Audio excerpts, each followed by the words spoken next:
La chronique de l'Écho avec ce sujet, l'intelligence économique, Alice, alors. Oui, tout à fait. Alors j'ai en plateau Benoît de Saint-Cernin, bonsoir. Bonsoir. Vous êtes le directeur et le cofondateur de l'École européenne de l'intelligence économique qui est basée à Versailles. Alors la première question, qu'est-ce que l'intelligence économique? Alors avant de vous laisser répondre, on va écouter les Saint-Cantinois qu'on est allé interroger aujourd'hui et on va voir, ils ont été un peu collés par la question. On regarde. Que le gouvernement gère correctement son État et d'autre part que tout le monde soit sur le même pied d'égalité. Du travail pour tous, de préférence, et qu'il n'y ait pas autant de retraités qui soient à la rue en train de faire la mendicité. La gestion, la bonne gestion, je dirais. L'expression mes familières, parce que je l'entends par exemple aux informations souvent, mais je serais incapable de vous la définir de façon claire. Ne pas dépenser plus que ce que l'on gagne, par exemple. Un exemple parmi tant d'autres, c'est de faire des économies quand ça va pas bien et de redistribuer quand ça va mieux. Je trouve un juste équilibre. C'est de faire attention, de faire le pour, le contre, de compter et puis de voir ce qui va le mieux. Hein. La meilleure façon possible de gérer ce qu'on a dans son porte-monnaie et ce qu'on sort de son porte-monnaie.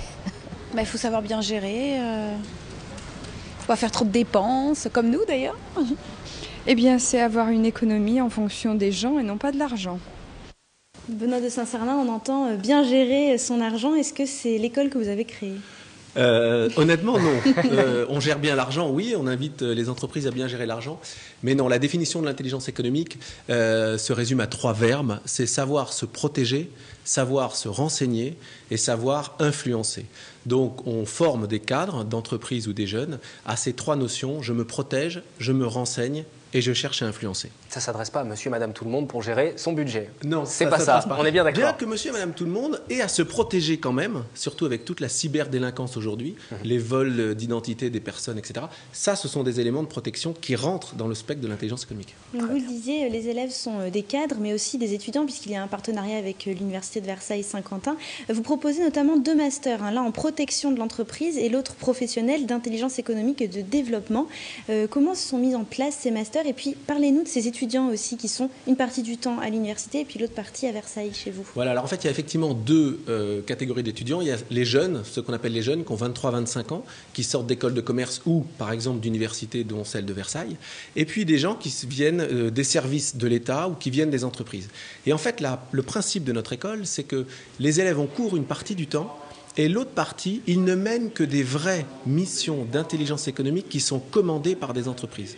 On est ce qu'on appelle une école professionnalisante. Ce que vous avez appris à l'école, vous le mettez tout de suite en pratique pour de vrai. On imagine que c'est assez secret, hein. On a l'impression, l'intelligence économique. Est-ce que vous pouvez quand même nous donner un exemple de mission? Alors par exemple, dans les missions dont on peut parler, il y a les missions de protection. Donc on aide une entreprise à définir ce qu'elle doit protéger et comment le protéger. On a ensuite les missions de renseignement. On va à la collecte, un peu comme vous les journalistes, de l'information disponible que l'on va non pas donner à nos lecteurs ou à nos téléspectateurs comme ce soir, mais de la donner aux dirigeants d'entreprise qui nous l'ont commandé. Donc ce sont des missions de renseignement. Alors effectivement, il y a souvent dans notre métier une part de confidentialité. Il y a un petit côté James Bond aussi, non? Alors James Bond utilise des moyens illégaux, ce qui n'est pas notre cas. Néanmoins, la comparaison est flatteuse. Mais c'est une demande en augmentation de la part des entreprises. On pense avec l'arrivée des nouvelles technologies aussi. Oui, alors en fait, c'est même plus que ça. C'est une demande en explosion parce que c'est un peu une tarte à la crème, mais tout ce qui est mondialisation et autres, on fait que nous sommes confrontés aujourd'hui à des gens qui ont un rapport à la notion de l'information très différent de nous. Dans nos écoles, qu'elles aient été d'ingénieurs, de commerce, de journalisme ou autre, on n'a pas appris la valeur de l'information. Or, ce que veulent nos adversaires aujourd'hui, c'est nous voler cette information. Et malheureusement, il y arrive souvent. Votre école est unique en France pour l'instant? Alors, sur ce format-là, oui, elle est unique, mais il y a plusieurs formations d'intelligence économique en France. Il y en a à peu près 4-5 de valeur.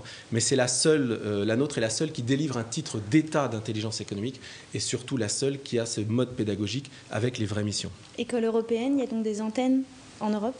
Oui, et il y a une antenne principale à Bruxelles et on accueille évidemment dans le cadre de l'école des étudiants européens. Avant de fonder cette école, vous travailliez dans un grand groupe près de Marne-la-Vallée, pour ne pas le citer. Vous étiez On se responsable... demande de quel groupe il s'agit. Un groupe à grandes oreilles. Exactement. Voilà, c'est ça. Vous étiez responsable de la communication. Oui. Cette expérience vous a aidé pour créer cette école? Bien sûr, puisqu'en fait je suis dans la dynamique d'intelligence économique depuis à peu près 20 ans. Et lorsque je dirigeais la communication de Disneyland, j'ai eu des besoins d'intelligence économique. Il ne fallait pas le citer, pardonnez-moi. Donc d'un grand parc d'attractions dans l'Est parisien. Remarquable. Parce qu'il faut éviter, par exemple, de se faire piquer des idées de nouvelles animations, etc. Oui, il y a des choses comme ça. Puis il y a surtout le fait de considérer l'information comme une matière première pour laquelle je vais investir pour essayer de la collecter. Il n'y a pas aussi un peu de paranoïa de la part des grands groupes aussi? Aujourd'hui, on a le sentiment qu'on va tout nous voler tout de suite. Malheureusement, on a dépassé la paranoïa. Si vous êtes paranoïaque, vous êtes en retard. Malheureusement. Je suis en retard. Oui, vous êtes en retard. Il y a vraiment des exemples de groupes qui se sont fait voler des idées, des brevets, des choses... Malheureusement, c'est tous les jours. Et c'est dans des proportions incroyables, totalement incroyables. Tout simplement parce que nous n'avons pas, nous, les bons réflexes de protection d'information. Et donc, on en laisse traîner beaucoup plus. Et vous avez en face des gens dont, aujourd'hui, c'est devenu le métier de voler de l'information. C'est leur métier. Comme vous avez, vous, un métier, j'en ai un. Leur métier, c'est de voler de l'information. Malheureusement, ça explique l'explosion. Et quel que soit le pays aussi, est-ce que ce sont plutôt les pays asiatiques qui regardent ce qui se passe en Occident, on va dire, ou est-ce que c'est caricatural, ça aussi? Alors c'est caricatural, c'est toujours pratique de dire que globalement c'est les Chinois, là je donne une marque, les Chinois, les Japonais, etc. Les dernières grandes affaires sont des affaires totalement intra-européennes, malheureusement.